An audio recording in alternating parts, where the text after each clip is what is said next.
बिस्मिल्लाहिर्रहमानिर्रहीम। अस्सलाम वालेकुम नाज़रीन किराम, मैं हूँ साजिद अवान और आप देख रहे हैं मेरा फेसबुक और यूट्यूब चैनल। पंजाब में जो सूरत हाल थी, मैंने आपसे पिछले व्लॉग में कहा था कि गवर्नर के ये जो अहकामात थे वो बिल्कुल गैर आइनी गैर कानूनी थे। अदालत ने उन्हें उड़ा के रख देना है।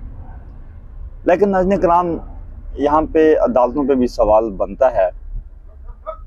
देखें, गवर्नर के जो अहकामात थे अदालत ने उसे उड़ा के रख दिया।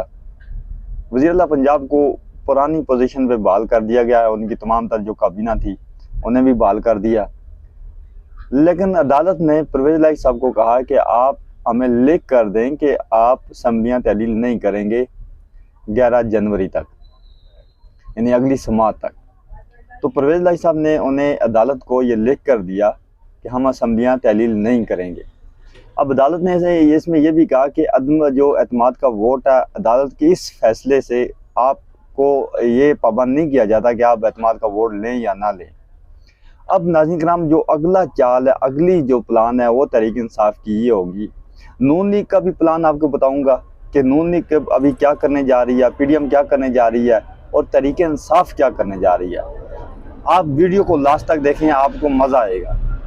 देखिए, अगला प्लान तहरीक इंसाफ का ये है कि जब 11 जनवरी को ये इजलास होता है, ठीक है ना, 11 जनवरी को जब अदालत में समाअत होती है, उसके बाद जो तहरीक इंसाफ है वो क्या करेगी, एतमाद का वोट लेगी परवेज़ इलाही साहब। उसमें बहुत हद तक ये चांस है कि पीडीएम या ताकतवर जो हल्के हैं, ताकतवर हल्के जो हैं, वो काफ लीग के कुछ मेंबर्स या पीटीआई के कुछ मेंबर्स को गायब कर दें।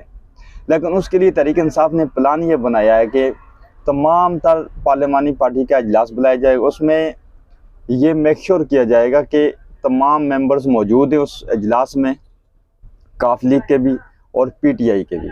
उन तमाम मेंबर्स को लेके जाके होटल में रख दिया जाएगा और उन पर बड़ी कड़ी निगरानी की जाएगी ताकि कोई मिसबिहेव ना हो, ताकि कोई उनसे रब्ता ना कर सके, उन्हें गायब ना कर सके, उनसे उन खरीद फरोख्त का जो एक बाज़ार गर्म है पंजाब में, जरदारी साहब जो कर रहे हैं उससे वो दूर रह सकें।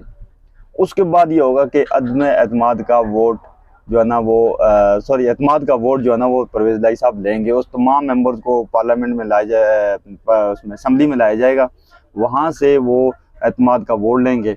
और एतमाद का वोट लेने ही पीडीएम के पास ऑप्शन यह है कि फ़ौरन से अदम एतमाद की जो तहरीक है वो मूव कर दे। उससे ये होगा कि असम्बलियाँ तहलील फिर पीटीआई नहीं कर पाएगी। लेकिन इसके काउंटर में पीटीआई का ये प्लान है कि जब से जैसा ही स्पीकर ये अनाउंस करेगा, यदि एतमाद की वोटिंग होगी, उसके बाद जैसा ही स्पीकर ने ये ऐलान करना है कि परवेज़ इलाही साहब विन कर गए हैं, वो वज़ीर आला पंजाब हैं, तो उसी दौरान उसी गैप में विद इन अ मिनट उस समरी जो वज़ीर-ए-आज़म जो इमरान खान साहब के पास गई हुई है, परवेज़ इलाही साहब ने ऑलरेडी भेजी हुई है, वो समरी और केपीके की जो समरी है वो समरी गवर्नर को भिजवा दी जाएगी, यानी उसी दौरान, ताकि पीडीएम के पास ये वक्त ना बचे कि वो उसको उस पर जो है अदम एतमाद की तहरीक है वो लेके आए, जिससे फिर टाइम पीटीआई को लेना पड़ जाए। क्योंकि जैसा ही अदम एतमाद की तहरीक आएगी तो जो है ना वो पीटीआई असम्बलियाँ तहलील नहीं कर पाएगी।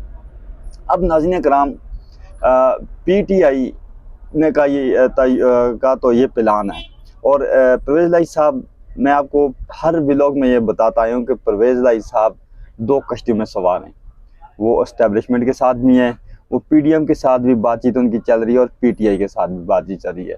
ये तमाम तर जितनी लीकेज हो रही हैं खबरें, ये परवेज़ इलाही साहब ही लेके वहाँ पे। देखें, जब इमरान खान साहब की हुकूमत थी फेडरल में और पंजाब में वज़ार साहब थे, उस वक्त स्पीकर थे परवेज़ इलाही साहब। परवेज़ इलाही साहब ने खुद पीडीएम को कहा था कि आप फ़ौरन से ही अदम एतमाद की तहरीक लेके आएँ, वरना उस्मान बुज़दार असम्बलियाँ तहलील कर देगा। और फिर यूँ हुआ कि फ़ौरन से अदम एतमाद की जो तहरीक है वो पंजाब में सबमिट करा दी गई और जो ना उस्मान बुज़दार वो असम्बलियाँ तहलील नहीं कर पाए। तो यही जो ना परवेज़ इलाही साहब गेम खेल रहे हैं। लेकिन तहरीक इंसाफ भी मजबूर है, उनके पास कोई ऑप्शन नहीं है। अगर वो परवेज़ इलाही साहब को हटाते हैं, उनकी हुकूमत नहीं रहेगी और फिर पंजाब में उसी तरह के जो है ना वो इमरान खान साहब के लिए मुश्किलात पेश आएंगी। वही गिरफ्तारियाँ, वही धमकियाँ, वही पर्चे, वो मुख्तलिफ किस्म के जो है ना हरबे इस्तेमाल किए जाएंगे। टारगेट उनको किया जाएगा तहरीक इंसाफ के जो MPs हैं, जो रहनुमा हैं, जो कारकुनान हैं। तो इमरान खान साहब के पास अभी कोई ऑप्शन नहीं है पंजाब में परवेज़ इलाही साहब के अलावा, तो मजबूरी है उनको साथ लेके चलना। इमरान खान साहब चाहते हैं कि एक बार असम्बलियाँ तहलील हो जाएं, उसके बाद जब इलेक्शन होंगे तो वो जानते हैं कि हम जो है ना वहाँ पे सादा अक्सरियत हम हासिल कर लेंगे। यानी सादा अक्सरियत ना भी हो तो हम जो है ना यानी पंजाब से 2/3 मेजोरिटी हासिल कर लेंगे। तो ये वाज़ेह है, क्योंकि अवाम का जो रुख है, हवा का जो रुख है, वो तहरीक इंसाफ की तरफ है। तो इमरान खान साहब को एक पैगाम और भी पहुंचाया गया कि आप इस्टेब्लिशमेंट के ख़िलाफ़ बात नहीं करेंगे। तो इमरान खान साहब ने इस्टेब्लिशमेंट के ख़िलाफ़ बात करना छोड़ दिया है, लेकिन इस्टेब्लिशमेंट अभी तक पीछे नहीं हटी। वो उसी तरह इन्वॉल्व है, उसी तरह वो PDM का साथ दे रही है। उसी तरह कुछ लोग जो इस्टेब्लिशमेंट में बैठे हैं वो जो है ना वो PDM का साथ दे रहे हैं। PDM का जो है ना वो हर तरह, हर लिहाज से उसका तहरीक इंसाफ का रास्ता जो है ना वो रोका जा रहा है। क्योंकि अगर तहरीक इंसाफ असम्बलियाँ तोड़ देती है, PDM तो बिल्कुल जो है ना वो चाहती नहीं तो असम्बलियाँ तहलील हो, क्योंकि असम्बलियाँ तहलील होती हैं तो इलेक्शन होंगे, इलेक्शन में तो PDM को बिल्कुल हार है, वो तो जीत ही नहीं सकते।